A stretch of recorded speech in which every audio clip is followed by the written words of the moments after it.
नमस्कार मित्रों, स्वागत है आप सभी का। आज हम बात करने वाले हैं वृष राशि के ऊपर वक्री गुरु का प्रभाव। 9 अक्टूबर 2024 से लेकर के 4 फरवरी 2025 तक गुरु जो है वक्री अवस्था में रहने वाले हैं। यह विशेष तौर पे वृष राशि वालों के भाग्य को चमकाने वाले हैं, स्त्री सुख को चमकाने वाले हैं, व्यापार के संबंध में अच्छा प्रभाव देने वाले हैं, संतान के संबंध में, आध्यात्मिकता के संबंध में, जॉब के संबंध में और जो साझेदारी के काम हैं उनके ऊपर इनका विशेष प्रभाव पड़ने वाला है। और जिनके शादी के योग नहीं बन रहे थे उनके लिए भी गुरु का विशेष प्रभाव देखने को यहाँ पे मिलेगा। मित्रों, हमारे शास्त्राचार्यों ने कहा है, क्रूरा वक्रा महाक्रूरा सौम्य वक्रा महाशुभा।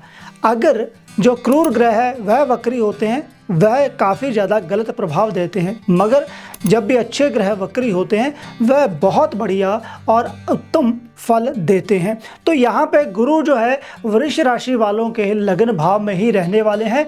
और गुरु की अगर 5वें दृष्टि की बात करी जाए वह आपके भाग्य स्थान के ऊपर पड़ रही है। और उसके साथ ही 7वीं दृष्टि जो है गुरु की यहाँ पे 7वें भाव के ऊपर देखने को मिलेगी। और 9वीं दृष्टि गुरु की संतान भाव जो सुत भाव है 5वें भाव के ऊपर देखने को मिलेगी। तो गुरु का विशेष प्रभाव इन तीनों भावों के ऊपर विशेष तौर पे पड़ने वाला है।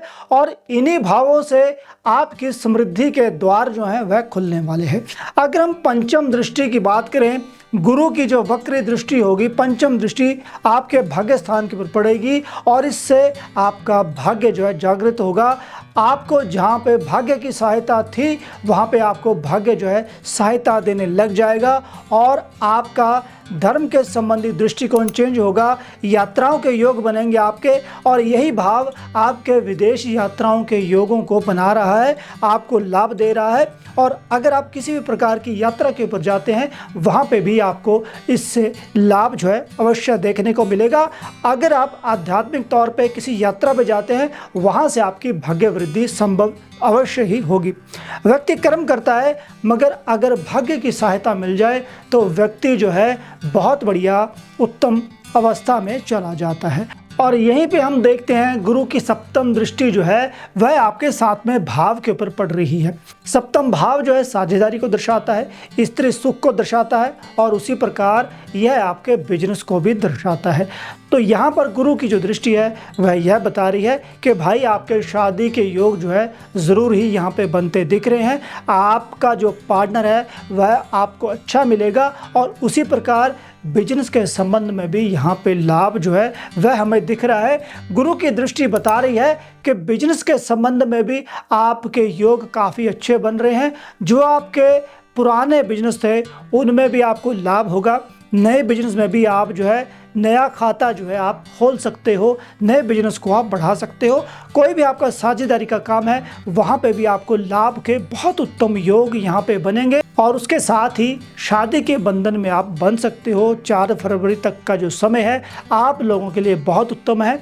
आप यहाँ पे किसी प्रकार का पार्टनर जो है वह ढूंढ सकते हो। वह आपकी मंशा के ऊपर डिपेंड करता है कि आपने पार्टनर जो है शादी के संबंध में ढूंढना है, बिजनेस के संबंध में ढूंढना है। तो गुरु आपकी यहाँ पे सपोर्ट जो है अवश्य करते दिख रहे हैं। और उसके साथ ही गुरु की जो 9वीं दृष्टि है वह आपके संतान भाव के ऊपर पड़ रही है और यहाँ से हम गर्भ की अवस्था को भी देखते हैं। तो संतान कब होगी? जब गर्भ व्यक्ति का ठहरेगा। तो गुरु की 9वीं दृष्टि स्त्रियों के लिए गर्भ धारण के योग जो है बना रही है। तो पहले तो शादी के योग बन रहे हैं और उसके साथ ही गर्भ धारण के योग भी बन रहे हैं। तो जिनको बच्चा चाहिए उनके लिए भी 4 फरवरी तक का जो समय है बहुत उत्तम है।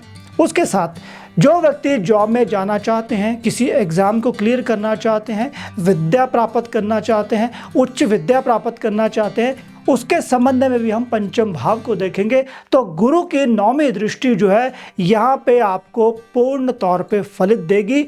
आप जो है नई जॉब ले सकते हैं, नए एग्ज़ाम को आप क्रैक कर सकते हैं और उसी प्रकार उच्च विद्या के संबंध में भी आप जो है कोशिश कर सकते हैं। आपको अवश्य ही यहाँ पे लाभ होगा। और उसके साथ ही यहाँ पे गुरु जो है आपके आध्यात्मिक पक्ष को बढ़ाने वाले हैं। व्यक्ति का आध्यात्मिक पक्ष जब जागता है तो व्यक्ति को लाभ जो है अवश्य ही मिलता है। और यहाँ पे हम यह भी देखेंगे कि आपका भाग्य आपकी सहायता कर रहा है। सप्तम भाव के अनुसार आपके भागीदारी के संबंध, आपके बिजनेस के संबंध, आपके स्त्री सुख के संबंध बहुत बढ़िया रहने वाले हैं। और उसके साथ ही पंचम भाव के अनुसार संतान, विद्या, नई जॉब और उसके साथ ही स्त्रियों के लिए गर्भ धारण के योग जो है बन रहे हैं। तो यहाँ पे थोड़ी सी सतर्कता हमें क्या रखनी होगी, यह है गुरु का अष्टम भाव के साथ षड अष्टक योग जो है वह बन रहा है वक्री अवस्था के अनुसार। तो अष्टम भाव जो है वह गुप्त चीज़ों को दर्शाता है। तो छठ भाव जो हुआ वह ऋण, रोग और शत्रु का होता है। तो आपने रोगों से अपना बचाव जो है अवश्य करना है। सांस संबंधी रोग हो गए, आपके लीवर संबंधी रोग हो गए और उसी प्रकार कई प्रकार के जो गुप्त रोग होते हैं उनसे भी आपने अपना बचाव जो है करना है। साफ सुथरी अवस्था में आपने खाना या फिर भोजन ग्रहण करना है। और उसके साथ ही आपने बाहरी और आंतरिक स्वच्छता का विशेष तौर पे ध्यान रखना है। वेदर चेंज हो रहा है, अपनी सेहत के संबंध में भी यहाँ पे सतर्कता रखनी बहुत ज़्यादा आवश्यक होगी। और यह जो गुरु की अवस्था है आपके लिए 4 फरवरी तक का जो समय है उसको दर्शा रही है। और इसके साथ ही हम एक चीज़ का और चिंतन करेंगे, वह है पंचम भाव में केतु की स्थिति। तो केतु जो हैं यहाँ पे रहने वाले हैं। उसके साथ ही 11वें भाव में राहु हैं और 10वें भाव में शनि महाराज हैं। तो भाई जो वृश्चिक राशि है उनके ऊपर थोड़े समय के बाद जो है 7.5 शुरू होने वाली है। 7.5 का मतलब यह है कि डरने वाली आवश्यकता नहीं होती। मेरा तात्पर्य सिर्फ इतना होता है कि जैसा आपने कर्म किया है वैसा आपको फल जो है 7.5 में मिलेगा। अगर आपकी सोच या फिर आपकी अप्रोच, आपके थॉट्स आपके अच्छे हैं तो आपको अच्छा ही लाभ मिलेगा। और अगर आपने कोई गलत कार्य नहीं किया है, मगर यहाँ पे केतु की जो अवस्था है वह बहुत बढ़िया है। केतु को कई ग्रंथों में संतान का कारक बोला गया है। तो यहाँ पे गुरु की जो 9वीं दृष्टि है केतु को भी हेल्प कर रही है। मैं फिर रिपीट कर रहा हूँ, संतान के योग आपके अच्छे बन रहे हैं। संतान के संबंध में भी बहुत अच्छे योग हैं। इसका मतलब है कि आपने अपनी संतान को पुश करना है विद्या के क्षेत्र में, नॉलेज के क्षेत्र में, आध्यात्मिक क्षेत्र के पक्ष में।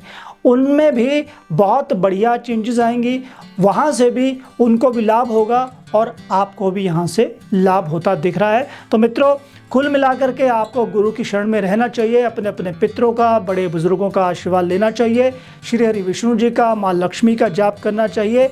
और साथ ही साथ आपके जो वृश्चिक राशि के स्वामी हैं वह शुक्र हैं।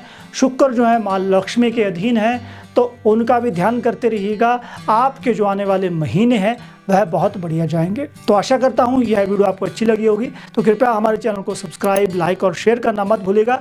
जल्दी मिलेंगे नई वीडियो में, तब तक के लिए नमस्कार।